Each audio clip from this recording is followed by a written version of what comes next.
Okay, so today's Jiu-Jitsu breakdown is going to be Eddie Cummings versus Nathan Orchard.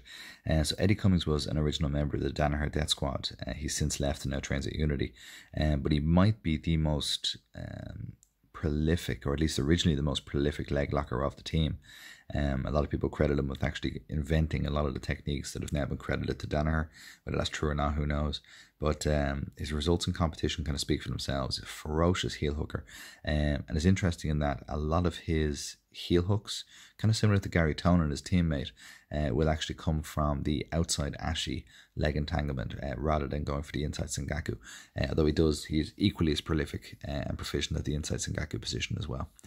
So this fight here against Nathan Orchard is one of the main names out of 10 Planet.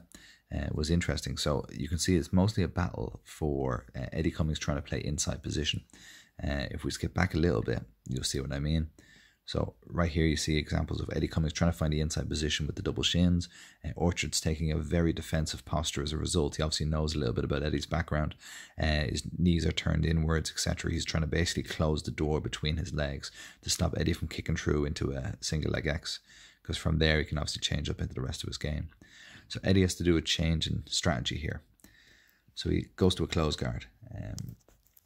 The rest of Eddie Cummings' jiu-jitsu is actually quite solid, and he has had some pretty impressive submissions just from, I suppose, basic positions like close guard.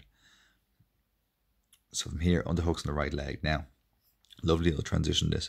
So what he does is he underhooks in the right leg and he starts transitioning as if he's going to go to an arm bar or even an omoplata. But what he's really doing is he's going to what we call now a K guard, where he's sliding his right shin inside to make a wedge in front of Orchard's hips, and he rolls backwards as if he's doing sort of like a back roll sweep from an omoplata.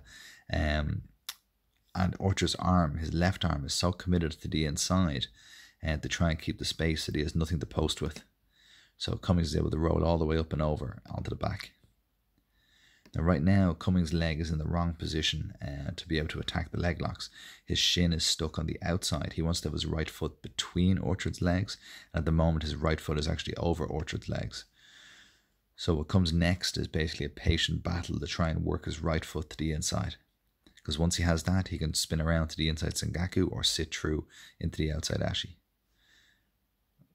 Right there at that moment, as Orchard is trying to defend a heel hook, which probably isn't on, at that moment is when Eddie Cummings manages to get his foot through. So you can see now his right leg has actually made it inside to entangle both the legs.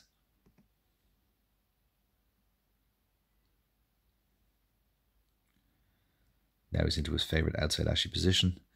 And at this point, you probably don't have anyone in the world that's better at this position than Eddie Cummings. Immediately comes back, looks to dig the heel, gets the tap. Beautiful heel hook.